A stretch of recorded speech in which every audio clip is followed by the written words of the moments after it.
नमस्कार दोस्तों, प्रिय मित्रों, आप सबको सत्य वचन कार्यक्रम में शामिल होने के लिए हम हार्दिक धन्यवाद देते हैं, क्योंकि आप में से कुछ लोगों ने ऐसा व्यक्त किया है कि जीवन के संबंध में बाइबल से ऐसा क्रमवार अध्ययन कभी नहीं किया है और हमारे जीवन के लिए इतनी बहुमूल्य बातें बाइबल में छिपी हैं।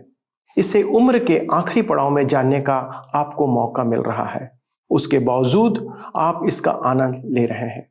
मित्रों, इस कार्यक्रम का उद्देश्य ही है कि आपको बाइबल के माध्यम से जीवन जीने के लिए मार्गदर्शन प्राप्त हो सके, इससे पहले कि आप कहें अब इसमें मन नहीं लगता। इस क्रम में हम इन दिनों बाइबल से गिनती नामक पुस्तक से अध्ययन कर रहे हैं और इस्राएलियों के साथ परमेश्वर के व्यवहार के द्वारा मानव जीवन के साथ परमेश्वर के संबंध को समझ रहे हैं, जिससे कि हम उसकी इच्छा को जानकर उसके सत्य मार्ग पर चल सकें और उसकी आशीषों को प्राप्त कर सकें। आज के अध्ययन में हम देखेंगे कि हम चाहे कोई भी क्यों ना हो, यानी हम कलीसिया के साधारण विश्वासी हों या एक सेवक हो, यदि हम परमेश्वर की किसी आज्ञा का उल्लंघन करते हैं तो हम दंड से बच नहीं सकते। जीवन में तमाम प्रकार के अच्छे कार्य करने के बाद भी या कलीसिया की सेवा करने के बाद भी यदि अंत में हम परमेश्वर की आज्ञा का उल्लंघन किसी बात में करते हैं तो हम आने वाले कुछ सुखद अनुभवों का आनंद नहीं ले पाएंगे। आइए आज के अध्ययन के द्वारा इन गंभीर बातों को समझें, लेकिन इससे पहले परमेश्वर की महिमा करते हुए आगे बढ़ेंगे। गिनती 20 के 11 पद में लिखा है, तब मूसा ने हाथ उठाकर लाठी चट्टान पर 2 बार मारी और उसमें से बहुत पानी फूट निकला और मंडली के लोग अपने पशुओं समेत पीने लगे। मित्रों, कुछ लोगों की शिक्षा है कि उसका चट्टान पर 2 बार लाठी मारना ही उसकी गलती थी। वह तो पहले ही एक बार चोट खा चुकी थी। चट्टान प्रभु यीशु का प्रतीक है। पापों के कारण मसीह ने केवल एक बार दुख उठाया, कभी भी दोबारा नहीं उठाया। वह एक ही बार मरा। इस प्रक्रिया से परमेश्वर उन्हें यह बात सिखाना चाहता था और मूसा को इसकी सुरक्षा करना व परमेश्वर की आज्ञा का पालन करके प्रतीक को संभालना भी था। परमेश्वर ने उससे स्पष्ट कहा कि चट्टान से बात करना, बस उसे केवल इतना ही करना था। परंतु मूसा ईश्वर की आज्ञा पालन में असफल ठहरा। पहला कुरिन्थियों के पत्र 10 अध्याय उसके 1 से 4 पद में लिखा है, हे भाइयों, मैं नहीं चाहता कि तुम इस बात से अज्ञात रहो कि हमारे सब बाप दादे बादल के नीचे थे और सब के सब समुद्र के बीच से पार हो गए और सब ने बादल में और समुद्र में मूसा का बपतिस्मा लिया और सब ने एक ही आत्मिक भोजन किया और सब ने एक ही आत्मिक जल पिया, क्योंकि वे उस आत्मिक चट्टान से पीते थे जो उनके साथ साथ चलती थी, और वह चट्टान मसीह था। जल बहुतायत से निकल पड़ा। मूसा की गलती से जल प्रवाह में कोई बाधा नहीं हुई।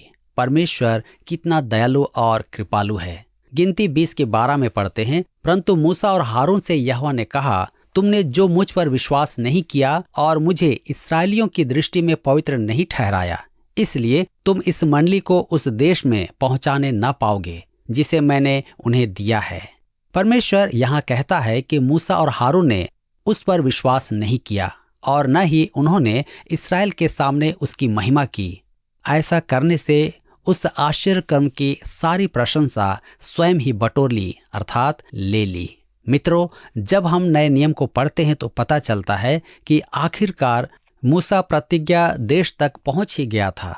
वह दिव्य रूपांतर पर्वत पर यीशु मसीह के साथ उस भूमि पर दिखाई दिया जिसे देने की प्रतिज्ञा परमेश्वर ने इस्राएलियों को दी थी।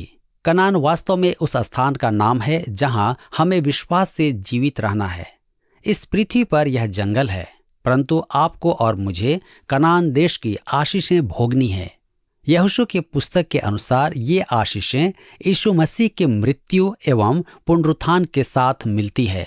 हमें परमेश्वर पर विश्वास करके इस मामले में पूरा समर्पण करना चाहिए। यही बात मूसा और हारून करने में विफल रहे। गिनती 20 के 13 में लिखा है, उस सोते का नाम मरीबा पड़ा, क्योंकि इस्राएलियों ने यहोवा से झगड़ा किया था और वह उनके बीच पवित्र ठहराया गया। मित्रों, आज हमारा अविश्वास सबसे बड़ा या विशेष पाप है। आज परमेश्वर की छवि को हम धूमिल बना देते हैं जब हम उसके वचन पर विश्वास न करके उसका अनादर करते हैं। आगे देखेंगे एदोमियों द्वारा रास्ता न देना, गिनती 20, 14 और 15 पद में। फिर मूसा ने कादेश से एदोम के राजा के पास दूत भेजे कि तेरा भाई इसराइल यूं कहता है, हम पर जो जो क्लेश पड़े हैं वह तू जानता होगा, अर्थात यह कि हमारे पुरखा मिस्र से गए थे और हम मिस्र में बहुत दिन रहे और मिस्रियों ने हमारे पुरखाओं के साथ और हमारे साथ भी बुरा बर्ताव किया। मूसा उसके राष्ट्र के विषय थोड़ा इतिहास की चर्चा करता है और तब उनकी भूमि से पार होने की आज्ञा मांगता है। गिनती 20 के 17 में लिखा है, अतः हमें अपने देश में से होकर जाने दे, हम किसी खेत व दाख की बारी से होकर न चलेंगे और कुओं का पानी न पिएंगे, सड़क सड़क होकर चले जाएंगे और जब तक तेरे देश से बाहर न हो जाएं तब तक ना दाहिने ना बाएं मुड़ेंगे। अब बड़ी नम्रता के साथ यह विनती की जाती है और एदोम उनका भाई था, इसका स्मरण कराया जाता है, परंतु उनको रास्ता न देकर एदोम ने महापाप किया। आगे गिनती 20 के 18 पद में लिखा है, परंतु एदोमियों ने उसके पास कहला भेजा कि तू मेरे देश में से होकर मत जा, नहीं तो मैं तलवार लिए हुए तेरा सामना करने को निकलूंगा। इस्राएलियों ने एदोमियों से पुनः विनती की कि उनके पास पशु और उनके बच्चे भी हैं, हमें निकलने को रास्ता दीजिए। उन्हें निश्चय भी दिलाया कि वे किसी प्रकार का भूमि का नुकसान नहीं करना चाहेंगे। गिनती 20 अध्याय उसके 20 से 22 पद में आगे पढ़ते हैं, परंतु उसने कहा तू आने न पाएगा, और एदोम बड़ी सेना लेकर भुजबल से उसका सामना करने को निकल आया। इस प्रकार एदोम ने इसराइल को अपने देश के भीतर से होकर जाने देने से इनकार किया, इसलिए इसराइल उसकी ओर से मुड़ गए।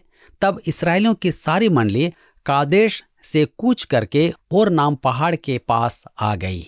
अब उनको मुड़कर एक अन्य मार्ग से गुजरना पड़ा जिसकी जरूरत नहीं पड़ती यदि एदोम उन्हें निकलने का रास्ता दे देता। परंतु मेरे विचार से मूसा ने यहाँ गलती भी की। मूसा को बादल की अगुवाई प्राप्त करनी चाहिए थी, उसे अधिक चिंतित होना नहीं चाहिए था, क्योंकि परमेश्वर उनकी अगुवाई कर रहा था। बजाय एदोम से विनती करने के उसे सीधे बादल के पीछे ही चलना था और बादल उनको उस मार्ग से ले जाता जहां एदोमियों से किसी भी प्रकार का संघर्ष उत्पन्न नहीं होता। मेरा मानना है कि यह परमेश्वर से आगे भागने का अच्छा उदाहरण है और दुर्भाग्यवश हम में से अधिकतर लोग इसके शिकार बनते हैं। आइए हम देखें हारून की मृत्यु। अब हम अध्याय के अंत में एक दुखद घटना के द्वारा इसे समाप्त करते हैं। हारून की मृत्यु हो जाती है, परंतु इस अध्याय में मेरे और आपके लिए अनेकों संदेश भरे पड़े हैं। गिनती 20 उसके 23 और 24 पद में लिखा है, और एदोम देश की सीमा पर होर पहाड़ में यहोवा ने मूसा और हारून से कहा, हारून अपने लोगों में जा मिलेगा, क्योंकि तुम दोनों ने जो मरीबा नाम सोते पर मेरा कहना छोड़कर मुझसे बलवा किया है, इस कारण वह उस देश में जाने ना पाएगा जिसे मैंने इस्राएलियों को दिया है। मित्रों, आपको मालूम है कि आज भी अधिकतर उद्धार प्राप्त लोगों को इस जीवन में उद्धार का आनंद और फल का लाभ नहीं मिल पाता, और वे स्वयं के जीवन में भी शांति व मेल नहीं देखते। वे प्रभु यीशु के साथ चलना और संगति का आनंद भी नहीं जानते, परंतु फिर भी मैं उनके उद्धार पर उंगली नहीं उठाऊंगा। हारून कुछ इसी प्रकार के जीवन का प्रतीक है। उसे निर्जन में 40 वर्ष यात्रा का कठोर अनुभव था, परंतु वह प्रतिज्ञा देश में आराम से बैठकर फल फूल प्राप्ति का आनंद दूध और मधु के देश में रहकर भी लेने से वंचित था। हमारे अविश्वास के कारण हम में से अधिकतर लोग अपने को इसी स्थिति में पाते हैं। गिनती 20 उसके 25 से 29 पद में लिखा है, इसलिए हारून और उसके पुत्र एलिआजर को होर पहाड़ पर ले चल और हारून के वस्त्र उतार के उसके पुत्र एलिआजर को पहना, तब हारून वहीं मरकर अपने लोगों में जा मिलेगा। यहोवा की इस आज्ञा के अनुसार मूसा ने किया। वे सारी मंडली को देखते होर पहाड़ पर चढ़ गए। तब मूसा ने हारून के वस्त्र उतार के उसके पुत्र एलिआजर को पहनाए और हारून वहीं पहाड़ की चोटी पर मर गया। तब मूसा और एलिआजर पहाड़ पर से उतर आए और जब इस्राएल की सारी मंडली ने देखा कि हारून का प्राण छूट गया है, तब इस्राएल के सब घराने के लोग उसके लिए 30 दिन तक रोते रहे। यहाँ हम सब के लिए एक कीमती सीख है। इस्राएल के लिए यह बड़े दुख की बात थी, परंतु आज हमारे लिए धन्यवाद देने का कारण होना चाहिए। मित्रों, इस्राएली लोग 30 दिन तक विलाप करते रहे। मेरे विचार से उनके जनसमूह के अनेक लोग थे जो हारून महायाजक के पास गए थे। वे हारून को जानते थे और हारून उनको जानता था। वे अपना बलिदान लेकर आते थे और उससे पूछते थे, क्या आप बता सकते हैं कि परमेश्वर मुझे क्षमा करेंगे? और शायद हारून उनसे शांति भरे वचन कहता, हमारा परमेश्वर दयालु अत्यंत कृपालु है, और तब उनके लिए वो बलि चढ़ाता था। अब वे एलीआजर को हारून के महायाजकीय कपड़ों में देखते हैं। हारून तो मरकर चला गया, अब तो एक नया महायाजक नियुक्त है, और वे कहते होंगे, मैं एलीआजर को नहीं जानता, न वह मुझे जानता है। मैं आपको बताना चाहता हूं कि आज हमारे पास एक ऐसा महायाजक है जो हमारे लिए निरंतर प्रार्थना करने के लिए सदा जीवित है। हारून की पद्धति पर हमारा प्रभु कोई पुरोहित नहीं है। हमारा प्रभु है जो मलकीसेदेक की पद्धति पर है। उसके जीवन का ना आदि है और ना अंत है। वह लगातार पुरोहित बना रहता है। हमारा महायाजक मरने वाला नहीं है। यहाँ इस धरती पर वह एक बार मरा है, परंतु वहाँ ऊपर सदा के लिए जीवित है। वह वहाँ हमारे लिए सदैव वास करेगा। हम उस पर भरोसा कर सकते हैं। वह व्यक्तिगत रूप से हमें जानता है और हम भी उसे जान सकते हैं। उसे जानना ही अनंत जीवन है। उसको जानने में ही अनंत काल बीत जाएगा और वह नहीं बदलेगा। आज हमारे लिए यही सबसे बड़ी धन्यवाद की बात है। मित्रों, यहाँ इस्राएली लोगों की निर्जन प्रदेश की यात्रा समाप्त हुई। अब वे प्रतिज्ञा देश कनान में प्रवेश करेंगे। परमेश्वर के पास भी एक प्रतिज्ञा का देश है जिसमें वह आज ही हमारा प्रवेश चाहता है। अभी इसी समय अर्थात तुरंत ही। केवल मसीह ही एक ऐसा जन है जिसमें होकर हम उसमें प्रवेश कर सकते हैं। इसके अलावा कोई भी दूसरा मार्ग नहीं है। जैसे कि किसी नगर में प्रवेश करने के लिए आपको स्वयं चलकर जाना है, न कि नगर आपके पास आएगा। यह बहुत ही सरल बात है जिसे हम सब जानते हैं। लेकिन दुख की बात तो यह है कि हम लोग सब कुछ जानते हुए भी उसे नजरअंदाज कर देते हैं। यह जानते हुए भी कि प्रभु यीशु सारी मानव जाति के लिए मरा। वह सिर्फ एक जाति, देश व व्यक्ति के लिए नहीं मरा, क्योंकि वह अपनी सारी सृष्टि से बेहद प्रेम करते हैं। वह आपसे प्रेम करते हैं, इसलिए वह आपके पापों के बदले में मरे। तो आप क्यों अपनी बुराइयों को छोड़कर यीशु के पास नहीं आते हैं? क्या आप नहीं चाहते कि आप शांति और आनंद प्राप्त करें? याद रखें कि हम सब इस पृथ्वी पर परदेशी हैं और एक दिन हम सबको इसे छोड़कर जाना ही है। तो जो धन आपने एकत्र किया है, शायद वह कुछ काम ना आए। तो क्यों ना हम स्वर्ग में अपने अच्छे कार्यों एवं मसीह को अपने जीवन में जगह देने के द्वारा स्थान बनाएं, ताकि जब हम यहाँ से जाएं हमें स्वर्ग में जगह मिले। मूसा भी उस प्रतिज्ञा के देश में मृत्युपरांत दिखा, जिसे हमने यीशु और एलिय्याह के साथ उसे उस भूमि पर खड़े देखा। क्या आप उस प्रतिज्ञा के देश में जाना नहीं चाहेंगे? निर्णय आपको लेना है, इसलिए आप अवश्य ही इस पर विचार करें। यहाँ पर अध्याय 20 समाप्त होता है और अध्ययन को हम 21 अध्याय से जारी रखेंगे। विषय है प्रथम युद्ध में इस्राएलियों की विजय, कांसे का सर्प।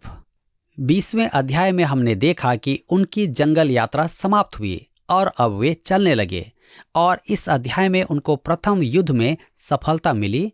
यहाँ उनकी 8वीं और अंतिम कुड़कुड़ाहट का वर्णन भी लिखा है, जिसमें अग्निमय सर्पों और पीतल के सर्प की चर्चा भी की गई है, जो प्रभु यीशु के उदाहरण व उसकी क्रूस की प्रतीक है। आइए देखें इस्राएल की विजय। गिनती 21 अध्याय 1 से 4 पद में लिखा है, तब अराद व कनानी राजा जो दक्षिण देश में रहता था, यह सुनकर कि जिस मार्ग से वे भेदिए आए थे, उसी मार्ग से अब इस्राएली आ रहे हैं, इसराइल से लड़ा और उनमें से कितनों को बंधुआ कर लिया। तब इस्राएलियों ने यहोवा से यह कहकर मन्नत मानी कि यदि तू सचमुच उन लोगों को हमारे वश में कर दे तो हम उनके नगरों को सत्यानाश कर देंगे। इस्राएल की यह बात सुनकर यहोवा ने कनानियों को उनके वश में कर दिया, अतः उन्होंने उनके नगरों समेत उनको भी सत्यानाश किया। इससे उस स्थान का नाम होर्मा रखा गया। फिर उन्होंने होर पहाड़ से कूच करके लाल समुद्र का मार्ग लिया कि एदोम देश से बाहर बाहर घूम कर जाएं, और लोगों का मन मार के कारण बहुत व्याकुल हो गया। यह प्रथम विजय है। जंगल यात्रा के आरंभ में परमेश्वर ने स्पष्टतः उन्हें यह विजय प्रदान की, तो भी अब वे होर पर्वत से कूच करके लाल सागर के किनारे होकर चले, क्योंकि एदोम ने उन्हें सीधे रास्ता नहीं दिया था। अब वे घूमकर टेढ़े मेढ़े रास्ते से उस देश में प्रवेश करने का प्रयास करते हैं। इस कठिन रास्ते पर लोग बहुत निराश भी थे। अत्यधिक निराश होने के कारण उन्होंने पुनः कुड़कुड़ाना, शिकायत करना शुरू कर दिया। दुर्भाग्यवश आज हम में से अधिकतर लोगों की भी यही आदत है। जब जीवन सख्त और कठोर प्रतीत होता है तो हम शिकायत एवं बड़बड़ाना शुरू कर देते हैं। आइए देखें 8वां विरोध, कुड़कुड़ाहट। गिनती 21 के 5 पद में लिखा है, इसलिए वे परमेश्वर के विरुद्ध बात करने लगे और मूसा से कहा, तुम लोग हमको मिस्र से जंगल में मरने के लिए क्यों ले आए हो?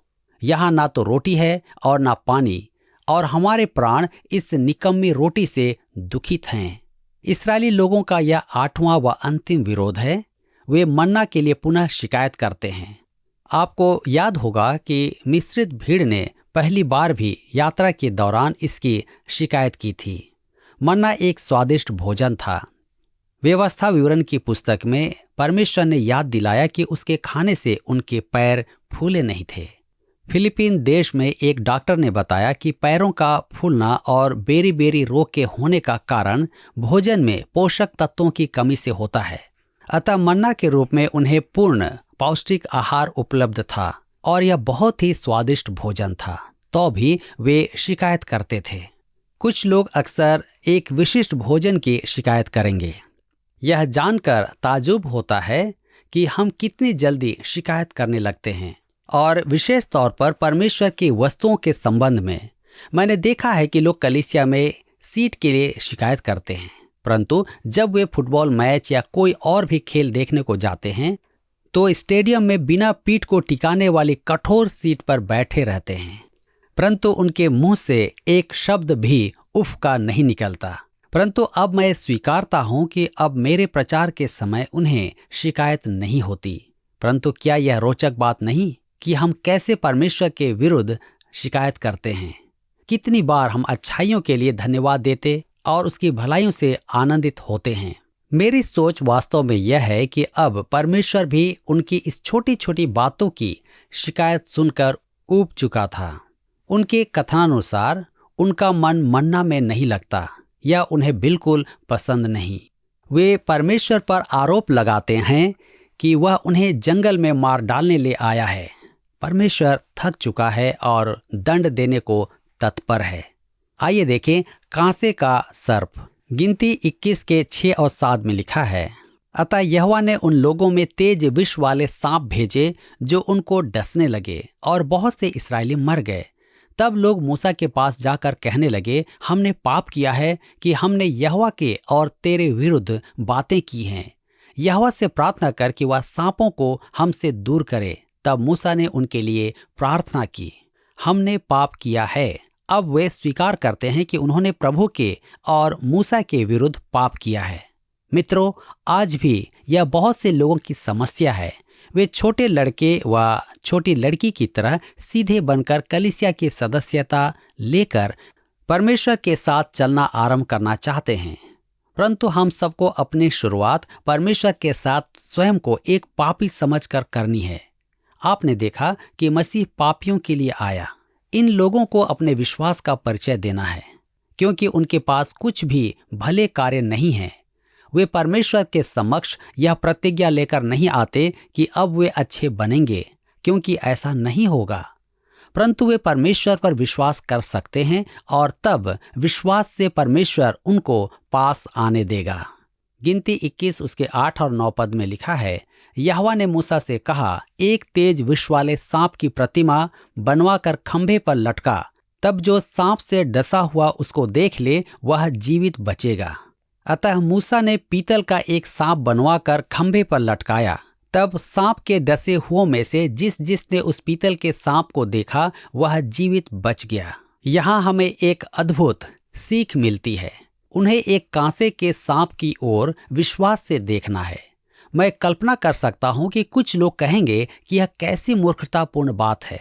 उन्हें कुछ और की जरूरत होगी, कुछ अधिक ठोस और वास्तविक, बजाय इसके कि मुड़कर एक कांसे के सर्प की ओर देखें। परंतु निस्संदेह यदि कोई व्यक्ति मुड़कर कांसे के सर्प की ओर न देखे तो वह अवश्य मर जाएगा। अब हमें इसके अर्थ का अनुमान या हमारे लिए सीख की जरूरत नहीं है।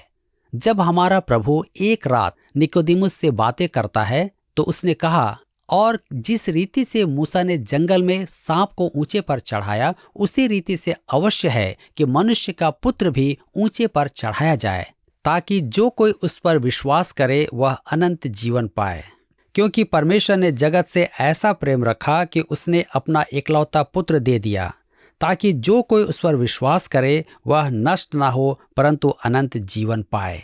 यूहन्ना 3:14-16। आप कहेंगे, मनुष्य का पुत्र कैसे ऊंचे पर चढ़ाया गया था? आप कहेंगे, क्रूस पर।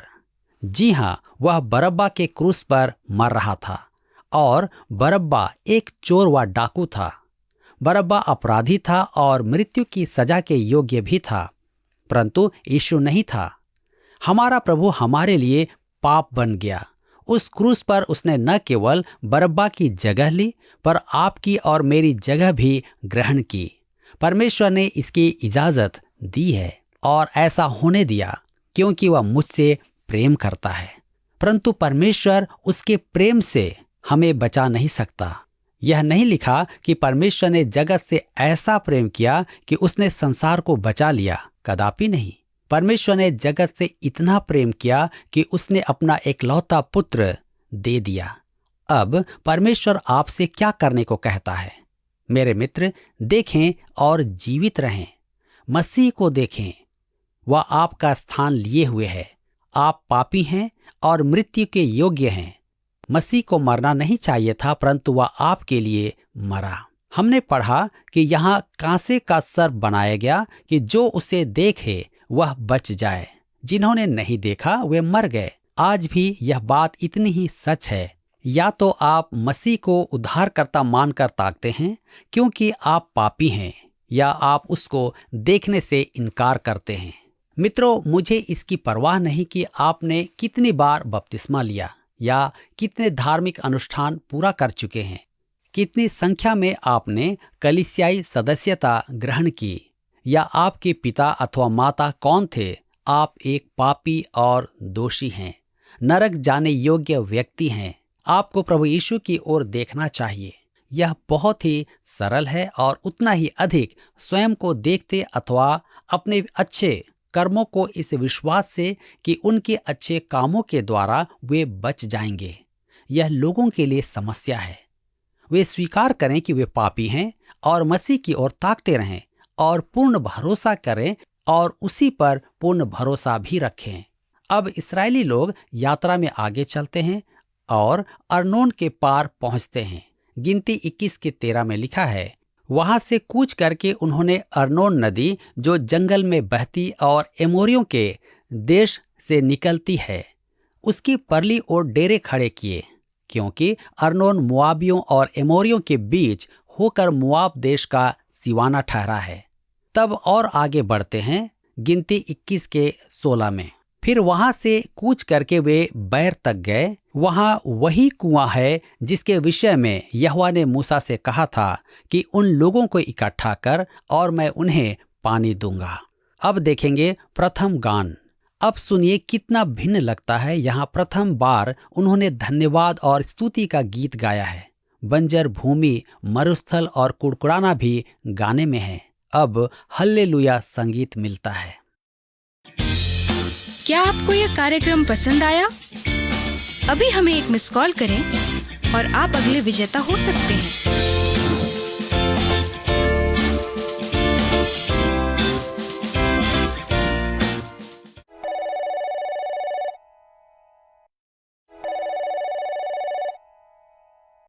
मित्रों, हमारी दृष्टि में ये बहुत अजीब और असामान्य लगता है कि मूसा और हारून इस्राएलियों का पूरा मार्गदर्शन विश्वास योग्यता के साथ करने के बाद भी कनान देश में पहुंचने के पहले एक चट्टान से बात करने के बदले लाठी मारने के द्वारा एक छोटी सी चूक के कारण जिस देश को देखने के लिए मेहनत कर रहे थे उसे देखने का अवसर नहीं पाते हैं।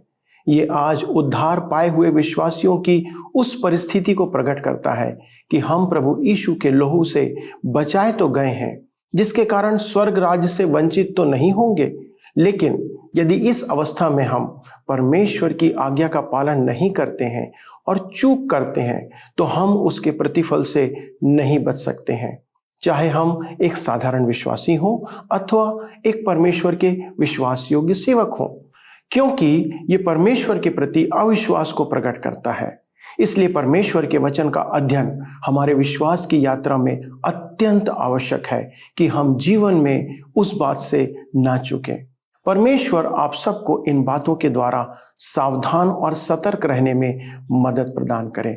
आइए हम प्रार्थना करके परमेश्वर से विनती करें कि वो हमारी सहायता करे। हमारे स्वर्गीय पिता, हम धन्यवाद देते हैं प्रभु यीशु मसीह के द्वारा से कि आपने हमें इस सेवा के लिए चुना है और जो भी जिम्मेदारी प्रभु आपने हमें दिया है उसके लिए हम धन्यवाद देते हैं प्रभु। लेकिन हम प्रार्थना करते हैं कि हम यदि अपने जीवन में किसी बात में चूक जाएं तो पिता परमेश्वर उनकी आशीषों को हम पाने से वंचित रह सकते हैं।